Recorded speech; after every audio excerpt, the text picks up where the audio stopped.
আসসালামু আলাইকুম। আশা করছি যে যেখানে আছেন ভালো আছেন, সুস্থ আছেন। আজ আমি আপনাদের সাথে শেয়ার করব দোকানের কেনা ফিরনি মিক্স না কিনে কীভাবে খুবই অল্প সময়ে আর কোনো ঝামেলা ছাড়াই খুবই দ্রুত কিভাবে আপনারা এই রেসিপিটা তৈরি করবেন। এর জন্য প্রথমেই আমি এখানে কিছুটা পরিমাণে পোলাওয়ের চাল পানি দিয়ে ব্লেন্ডারে ব্লেন্ড করে নিয়েছি। আপনারা যদি সময় হাতে থাকে তাহলে চালটা আগে থেকে একটু ভিজিয়ে রাখবেন, আর না ভিজাতে পারলেও কোনো রকমের কোনো সমস্যা নেই। এই যে এখানে আমি তারপরে কড়াইতে কিছুটা পরিমাণে চিনি দিয়ে এটাকে ক্যারামেল তৈরি করে নিচ্ছি।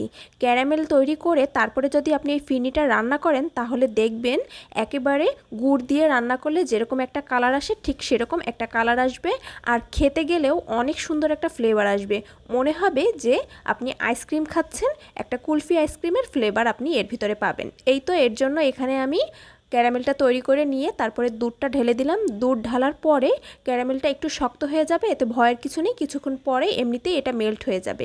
তারপরে এই তো এখানে দিয়ে দিয়েছি কিছুটা আপনার তেজপাতা আর দিয়ে দিয়েছি দুটা এলাচ দিয়ে এরপরে কিছু সময় একটু নেড়ে চেড়ে দুধটা হালকা একটু গরম হলেই তারপরে ওই যে চালটা আমি ব্লেন্ডারে ব্লেন্ড করে রেখেছিলাম সেই চালটা দিয়ে তারপরে নাড়তে থাকবো। এই তো আপনার কাজ শেষ।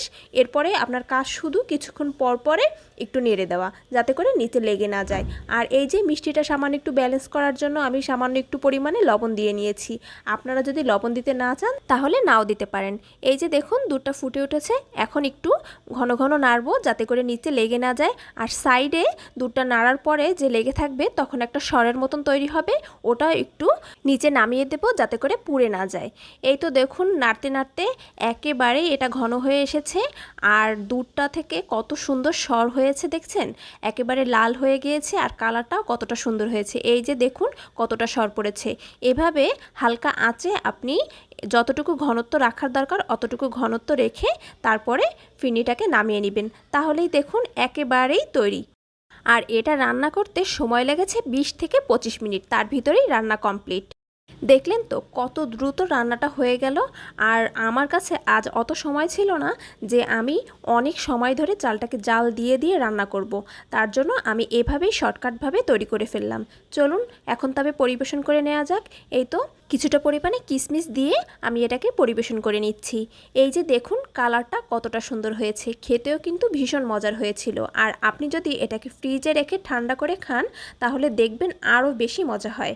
এখন আমি ছোট্ট একটা বাটির ভিতরে এটাকে একটু বেড়ে দেখিয়ে দিচ্ছি যে এটা কেমন হয়েছে। এই তো আমি এটার ভিতরে ফিরনিটা বেড়ে নিলাম।